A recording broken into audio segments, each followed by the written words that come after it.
1997년 미국에서 출간된 책이 하나 있습니다. 로버트 기요사키의 부자 아빠, 가난한 아빠라는 책입니다. 이 책을 읽어보신 분들도 많이 있으실 겁니다. 저도 읽어봤습니다. 51가지의 언어로 109개국에 출간되었다고 합니다. 약 지금까지 4천만 부 이상이 팔린 경영과 또 재테크 분야의 최고의 밀리언셀러입니다. 이 책이 보면 도입 부분에 아주 흥미로운 신앙적으로도 조금 생각해 볼 수 있는 짤막한 이야기가 하나 나오는데, 한 아버지가 이렇게 얘기했다고 합니다. 돈을 사랑하는 것은 모든 악의 근원이다. 반면 다른 아버지가 이렇게 얘기했다고 합니다. 돈이 부족하다는 것은 모든 악의 근원이다. 성경에서는 돈을 사랑하는 것이 일만악의 근원이다, 모든 악의 근원이다 이렇게 말씀하지만, 우리가 돈을 부정적으로만 여기고 돈을 멀리한다면, 그래서 우리에게 가난이 찾아오고 우리의 삶을 흔든다면 그것이 우리 삶에 더 큰 악으로 나아가는 길일 수 있다라는 메시지를 우리에게 던지는 겁니다. 오늘 비유는 불의한 청지기 비유입니다. 제가 미리 말씀드리지만 오늘 비유는 성경의 비유 중에, 그리고 성경 말씀 중에 가장 난해한 말씀 중에 하나입니다. 그래서 사실 목사님들이 이 본문 가지고 설교를 잘 안 하십니다. 저도 잘 안 합니다. 근데 왜 하게 됐느냐, 지난주에 부자와 나사로의 비유를 하다 보니까 이 말씀, 조금 더 재물에 대한 말씀을 좀 전해야 되겠다 이런 생각을 하게 돼서 말씀 살펴봤는데 후회를 좀 했습니다. 제가 주중에 은혜동산 갔다 오면서 도저히 이 말씀이 이렇게 해석할 또 준비할 시간이 빠듯한 거예요. 그럼에도 불구하고 최선을 다해서, 그래, 돈에 대한 또 재물에 대한 우리가 말씀이 우리에게 좀 필요하겠다라는 생각을 들고 끝까지가 포기하지 않고 준비를 해봤습니다. 오늘 말씀에 보면 청지기가 한 명 등장해요. 그 당시에는 아마 자산관리사였던 것 같습니다. 근데 이 청지기에 대해서 성경이 처음부터 너무나 명확하게 얘기를 합니다. 정의를 합니다. 옳지 않은 청지기였다. 이게 문제가 많은 청지기였다는 거예요. 그런데 여기다 플러스 하나 더, 지혜로운 행동으로 칭찬을 받은 청지기다. 이게 참 난해한 겁니다. 불의한 청지기인데 예수님께 칭찬도 받은 청지기라는 거예요.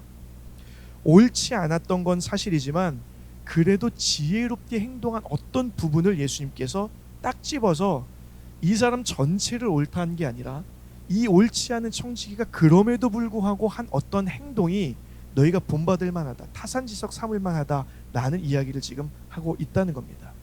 저는 이 말씀을 통해서 돈과 신앙의 관계, 재물과 우리 믿음의 바른 관계를 어떻게 맺어야 될까, 이 말씀을 통해서 잠시 살펴보고자 합니다. 먼저 첫 번째는 오늘 1절에 보면 이렇게 말씀이 시작합니다. 또한 제자들에게 이르시되 어떤 부자에게 청지기가 있는데, 이렇게 시작을 하세요. 어떤 부자에게 청지기가 있다. 이 청지기는 영어로 보면 매니저입니다. 회계관리사, 자산관리사인데 어느 날 이 주인이 소식을 하나 들은 거예요. 그게 어떤 다른 하인에게 들었는지 다른 사람에게 들었는지 당신에게 있는 그 청지기가 돈을 자기 맘대로 씁니다. 그러니까 자기인 것만큼 막 씁니다 라는 거죠. 그러니까 주인의 돈인데 내가 인심 쓰듯이 쓰고 나를 위해서 계속 쓴다는 소식이 들리게 돼요. 그래서 이 주인이 확인을 해봤던 것 같아요. 말씀을 보니까 어느 정도 확신을 가지고 이 청지기를 부릅니다. 가져와라. 회계장부 가져와라. 그리고 나서 너 이제 더 이상 나와 함께 일할 수 없다. 내가 너를 쫓아내겠다. 해고시키겠다. 이런 이제 얘기를 하게 됩니다. 사실 이런 일들은 오늘날 사회에서도 많이 일어나죠. 몇 년 전에 제가 뉴스를 찾아보니까 한국에서 어떤 은행 직원이 8년간, 이게 가능할지 모르겠는데 797억을 횡령한 사건이 있었어요. 1년에 한 100억씩. 이게 가능할지 모르겠습니다. 근데 어쨌든 이런 일들이 있었어요. 또 곳곳에서 이런 일들이 심상치 않습니다. 자산을 맡은 사람이 결국은 그 돈을 가지고 사기 혹은 횡령, 배임 이런 일들을 하는 죄들이 뉴스에서 우리가 많이 접할 수 있는 이야기들이죠. 그런데 이 이야기에서 불의한 청지기가 어떤 사람이냐라는 것을 먼저 보기 전에 우리가 살펴봐야 되는 것은 이 사람은 처음부터 청지기로 부름을 받았다는 겁니다. 그러니까 매니저라는 거. 이 사람의 본래의 직무는 매니저라는 거죠. 여기서 우리는 이 이야기를 하시는 예수님의 첫 번째 메시지를 들을 수 있습니다. 그것은 너희는 너희에게 주어진 모든 것의 주인이 아니라 청지기다라는 사실을 이미 전제로 말씀하신다는 거예요. 재물뿐만 아니라 너희에게 주어진 모든 것의 주인이 너희는 아니다. 너희는 청지기다. 이 얘기를 하시는 겁니다. 돈 얘기했으니까 한번 성경에서 진짜 한번 부자 한번 살펴보겠습니다. 지난주에 본 부자 말고 구약 성경으로 돌아가면 구약 성경에서 그래도 부자라고 할 수 있는 여러 사람이죠. 욥도 있고 여러 사람이 있는데 그래도 으뜸 우리가 손꼽을 수 있는 사람이 아브라함일 겁니다. 이 아브라함이 믿음의 조상이기도 하지만 정말 거부였어요. 아브라함이 부를 쌓을 이 과정을 보면 참 기가 막힙니다. 재밌어요. 어느 날 아브라함이 본토 친척 아비의 집을 떠나서 약속한 땅으로 갔는데 웬걸 흉년이 든 거예요. 가서 잘 먹고 잘 살 줄 알았더니 먹을 게 없었어요. 그래서 이 아브라함이 선택한 게 애굽행을 선택합니다. 애굽에 풍요로운 게 있으니까 거기서 혹시 잡을 좀 잡을 수 있지 않을까, 또 아니면 좀 뭔가 성공해서 다시 돌아올 수 있지 않을까 해서 애굽으로 내려가요. 근데 여기서 문제가 생깁니다. 아내 사라가 너무 예뻤던 거예요. 그래서 이 애굽 왕이 눈에 들어옵니다. 여러 가지 제가 자세히 설명드리지 못하겠지만 결국 이 아브라함이 자기가 죽을까봐 아내가 내 아내라고 얘기를 못해요. 거짓말을 합니다. 내 누이라고 실제로 누이이기도 했지만, 그래서 누이라고 얘기했다가 나중에 바로 왕의 그 집안에 재앙이 내립니다. 하나님이 치신 거예요. 감히 너가 아브라함을 건드려? 그래서 치십니다. 그리고 나서 이 바로가 사라를 아브라함에게 돌려주고 쫓아내듯이 보낼 때 부정탄다고 돈을 더 줘서 보내요. 신기하죠? 네. 아무것도 없었는데 아내를 팔아먹고 돈을 받았어요. 그런데 부정탄다고 돈을 더 줘서 내보내요. 이런 은혜가 저희에게도 네. 이러면 안 되죠. 네. 그런데 아브라함이 거기서부터 이게 시드머니가 된 거예요. 그래서 돈을 엄청나게 벌게 됩니다.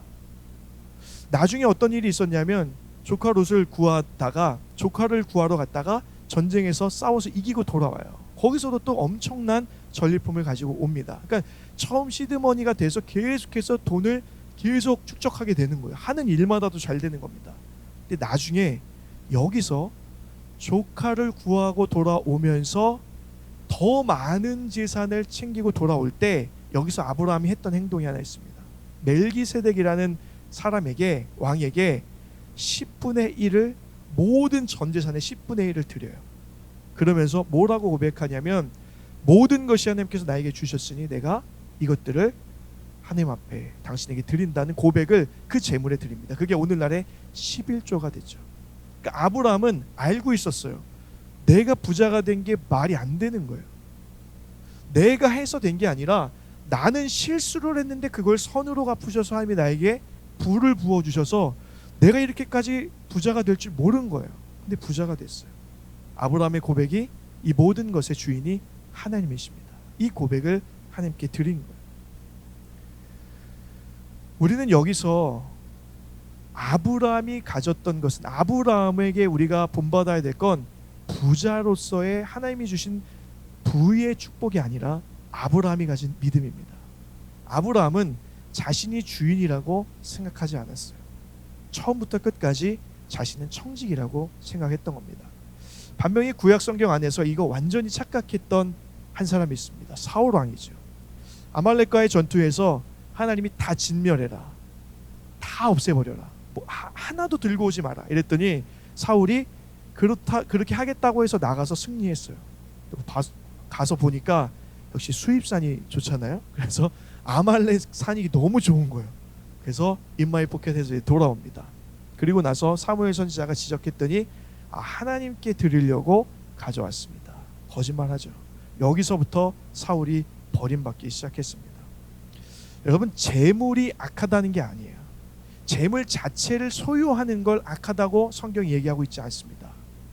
이 재물 앞에서 내가 이 재물의 주인이냐, 내가 청직이냐, 거기서부터 모든 게 갈라진다는 거예요. 저는 저와 여러분들이 우리에게 주님이 재물을 주시든 자녀를 주시든 어떤 기회를 주시든 어떤 재능을 주시든 또 재물이 아직 없어도 재물 얻을 힘과 건강을 주시든 그 어떤 것을 주셨든지 그것은 내 것이 아니라 하나님의 것임을 기억하면서 사시는 저 여러분 되기를 주님으로 축복합니다. 그렇다면 여러분들에게 주신 건강, 여러분들에게 주신 시간, 여러분들에게 주신 재물이 의미가 달라질 거고 목적이 달라질 거예요. 지금 예수님이 이 비유에서 가장 먼저 하시는 말씀입니다. 우리 이어서 보면 이제 드디어 문제가 더 큰 문제가 됩니다. 오늘 본문이 난해한 이유가 여기 있어요. 불의한 청지기가 어떻게 예수님이 칭찬받는 청지기가 됐는가라는 거죠. 이 청지기가 너 이제 해고야 이렇게 얘기했더니 이 말을 듣고 가장 먼저 가서 한 일이 있습니다. 주인에게 빚진 사람들이 있었는데 그 빚진 사람들 다 연락한 거예요. 그래서 와라. 그리고 너 얼마야 물어봐서 그걸 다 오케이 너 100말 그러면 80 100말 50 이렇게 다 감해서 거짓 증서를 써준 거예요. 자, 여러분에게 물어볼게요. 이 행동이 칭찬받을 행동입니까? 욕먹을 행동입니까? 욕 먹어도 싸죠. 욕 먹는 정도가 아니라 이거 배임이잖아요. 횡령이잖아요. 이 사람 정말 불의한 사람이에요. 처음부터 불의했는데 끝까지 불의한 사람이에요. 자, 여러분 여기서 혼동하시면 안 됩니다. 이 사람은 원래 처음부터까지 다 불의한 사람이에요. 예레미야스라는 학자에 따르면 이 사람이 오늘 말씀에 보면은 A씨를 불러가지고 50말, 80말 이렇게 이제 탕감을 해주잖아요. 조금 줄여주잖아요. 근데 각각 약 500데나리온 정도, 1000데나리온 정도를 이제 깎아줬다 그래요. 보니까 오늘날의 돈으로 보면은 한국 돈으로는 한 1억 1천만 원 정도, 1억 2천만 원 정도 되는 금액을 그냥 눈 감고 싹 이렇게 해줬다는 거예요. 괜찮죠? 네, 이렇게 탕감 받으면 받은 사람 너무 좋죠. 제가 여기 말씀 묵상하면서 이 사람은 불의한데 이거 탕감 받은 사람은 진짜 욕도 안 먹고 진짜 감사하겠다 이런 생각을 한번 잠깐 해봤어요. 어쨌든 이 불의한 행동을 여전히 했단 말이죠. 근데 여기서 예수님의 칭찬하시는 포인트가 있습니다. 오늘 9절 말씀인데 9절 말씀 읽으실 수 있는 분들 함께 한 목소리로 읽어볼까요? 9절입니다. 시작. 내가 너희에게 말하노니 불의의 재물로 친구를 사기라. 그리하면 그 재물이 없어질 때에 그들이 너희를 영주할 처소로 영접하리라. 불의한 청지기가 옳다는 게 아니라 불의한 청지기가 처음부터 끝까지 다 불의했지만 그럼에도 불구하고 한 가지 그 사람에게 타산지석 삼아서 배울 게 있다면 그 사람은 사라질 것을 선용해서 사라지지 않을 것을 남겼다는 거예요. 그게 그 불의한 청지기에게 유일하게 배울 수 있는 점이라는 겁니다. 곧 사라질 자리, 사라질 재물을 그것을 투자해서 사라지지 않을 관계, 나를 끝까지 책임져 줄 수 있는 그 관계를 선택했다는 게 이 불의한 청지기가 칭찬받은 일이에요. 여러분, 돈 때문에 사람과의 관계를 저버리면 진짜 많은 것을 잃는 겁니다.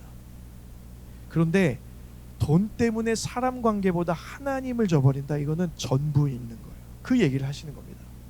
야, 세상 사람들도 돈 가지고 사람 관계 잘 잃지 않아. 그런 지혜로운 사람도 있어.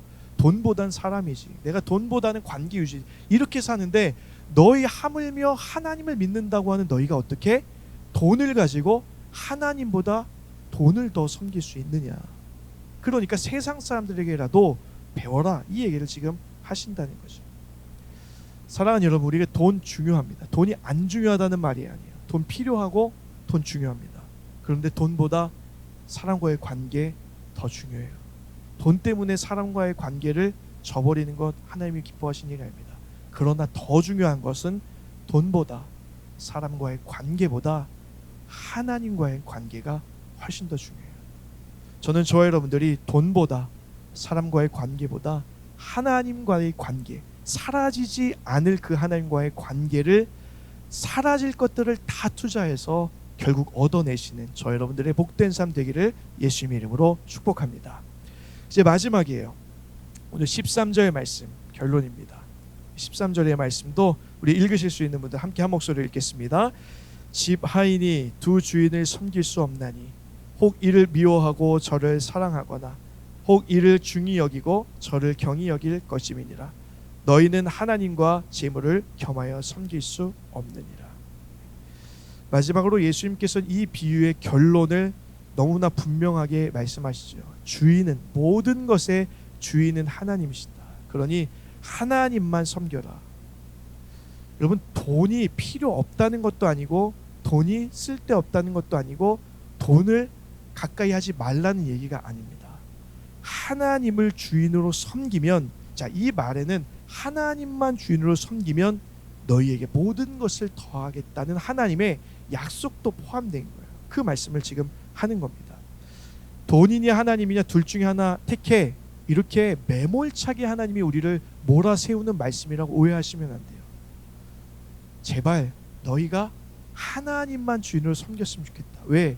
내가 너희에게 모든 것을 주기 위해서 준비하고 있으니 제발 여기서 혼동하지 않고 하나님만 섬기면 좋겠다. 이런 부탁과 당부를 하고 계신 거죠.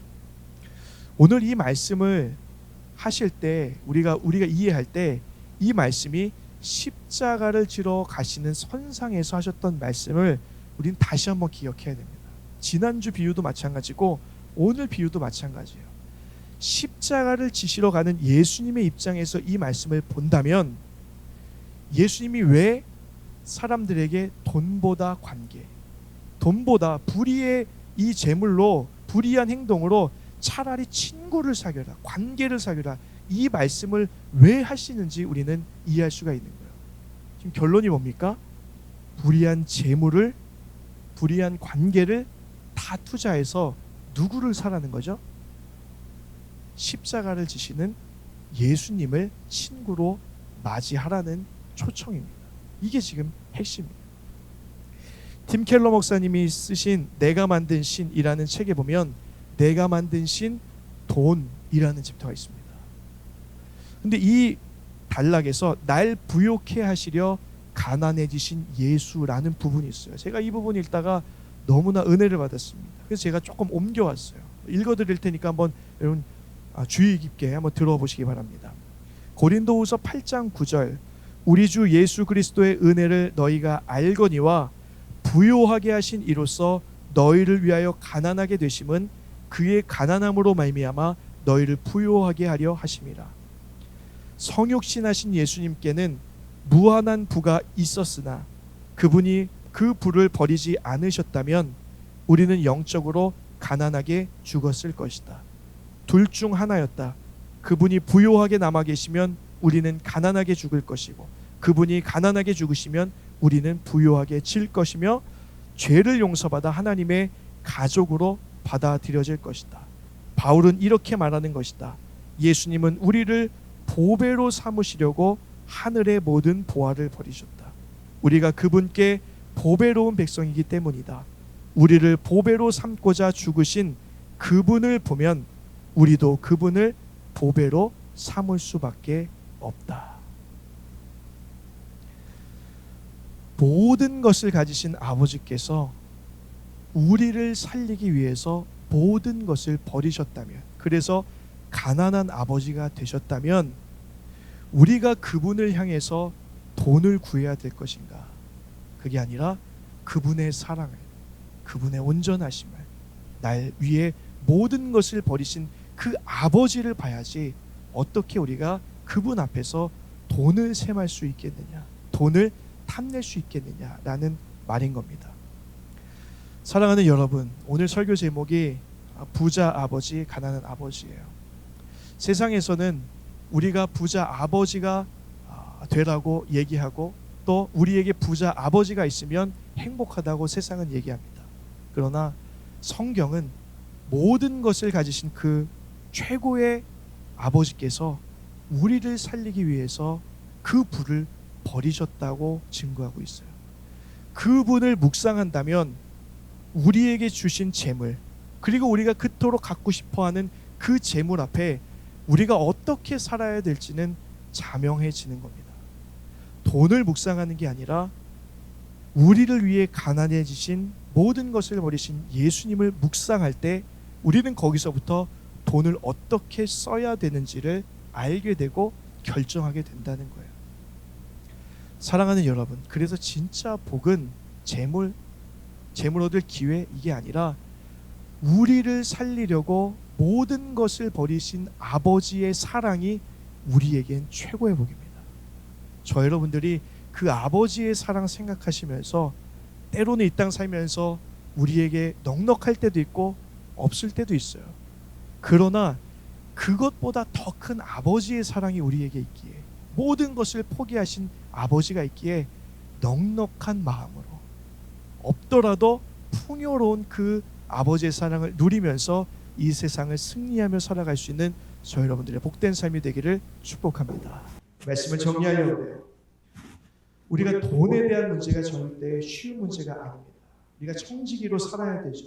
최선을 다해서 여러분들에게 주신 것들을 선용하셔서 여러분들에게 주신 재물을 어떻게라도 낭비하지 않고 여러분들의 삶의 풍요를 위해서 또 다른 사람에게 더 베푸는 삶까지 여러분들에게 주신 것을 선용하시길 바랍니다.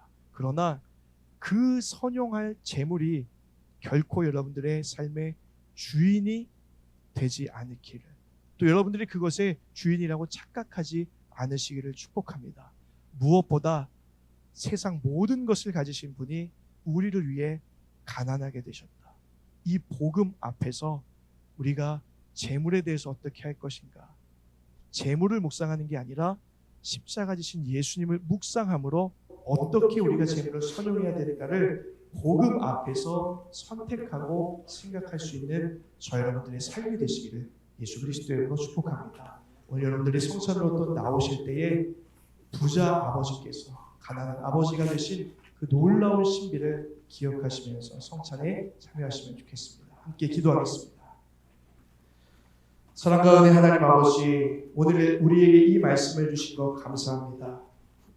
우리를 위해서 모든 것을 포기하시고 가난해지신 하나님 아버지의 사랑을 생각하면서 늘 감사가 끊이지 않게 하시고 우리에게 주신 적은 것이라도 정말 그것에 담긴 하나님의 사랑을 감격하며 살아갈 수 있는, 그리하여서 우리에게 주신 재물이든 또 이 땅의 삶이든 주님을 위해 기쁘게 선용할 수 있는 우리 모두 될 수 있도록